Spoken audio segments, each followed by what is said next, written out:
నేను నా వర్క్ చెప్పాను కదా, ఎంతవరకు వచ్చింది? రేపటికల్లా అయిపోద్ది సార్. నేను నమ్మను.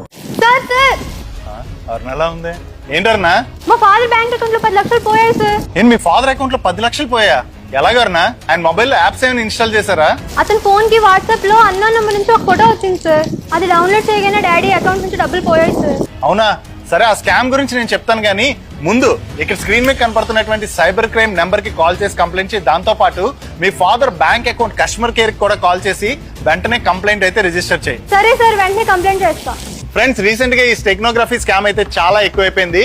ఒకవేళ మీ వాట్సాప్ కి ఏదైనా అన్నోన్ నెంబర్ నుంచి ఇమేజ్ కావచ్చు లేదా ఏదైనా ఫైల్ కావచ్చు సెండ్ చేస్తే వాటిని అస్సలు డౌన్లోడ్ చేయకండి.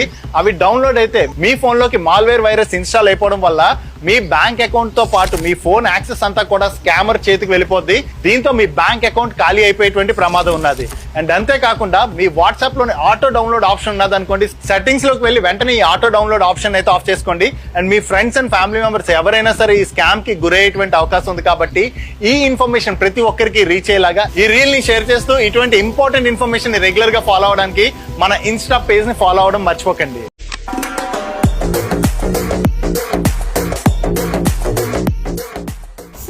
అర్జెంట్గా ఒక పని ఉంది, వెళ్దాం పదండి.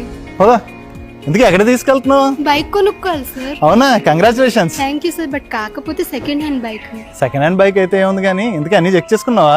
ఏముంది సార్, డాక్యుమెంట్స్ కదా చెక్ చేసేసుకున్నాను. నీ తలకాయ, ఆ బైక్ మీద ఏమైనా కేసులు ఉన్నాయి లేదా దొంగ బైక్, ఇవన్నీ కూడా చెక్ చేసుకోవాలి. అవెలా చెక్ చేసుకోవాలి సార్? సింపుల్, నువ్వు గూగుల్లోకి వెళ్ళి CCTNS అని టైప్ చేసావు అనుకో, ఫస్ట్ వెబ్సైట్ కనబడుతుంది కదా, దాని మీద క్లిక్ చేయి. క్లిక్ చేశాక జనరేట్ NOC అని ఉంటుంది, దాని మీద క్లిక్ చేసి ఆ వెహికల్ రిలేటెడ్ అన్ని డీటెయిల్స్ అంటే ఆ vehicle number, chassis number, engine number ఇవన్నీ కూడా ఎంటర్ చేసి జనరేట్ NOC అని కొట్టావనుకో, ఆ వెహికల్ మీద ఏమైనా కేసులు ఉన్నాయా లేదా అన్ని కూడా నీకు NOC జనరేట్ అయి చూపెడుతుంది. సో ఎటువంటి ప్రాబ్లం లేదు, బైక్ కొనుక్కోవచ్చు. ఒకవేళ ప్రాబ్లం ఉన్నదనుకోండి, అటువంటి బైక్ మాత్రం కొనుక్కోకూడదు. ఫ్రెండ్స్, మీరు కూడా ఒకవేళ సెకండ్ హ్యాండ్ వెహికల్ కొంటున్నట్లయితే ఈ డీటెయిల్స్ చెక్ చేసుకోకుండా వెహికల్ మాత్రం కొనుక్కోకండి, మీరు మోసపోయే ప్రమాదం ఉన్నది. సో సెకండ్ హ్యాండ్ వెహికల్ కొనుక్కుంటుందాం అనుకున్న మీ ఫ్రెండ్స్ అండ్ ఫ్యామిలీ మెంబర్స్ కి ఈ రీల్ హెల్ప్ఫుల్ అవుతుంది కాబట్టి ప్రతి ఒక్కరికి రీచ్ అయ్యేలా ఈ రీల్ షేర్ చేస్తూ మన ఇన్స్టా పేజ్ ని ఫాలో అయిపోండి.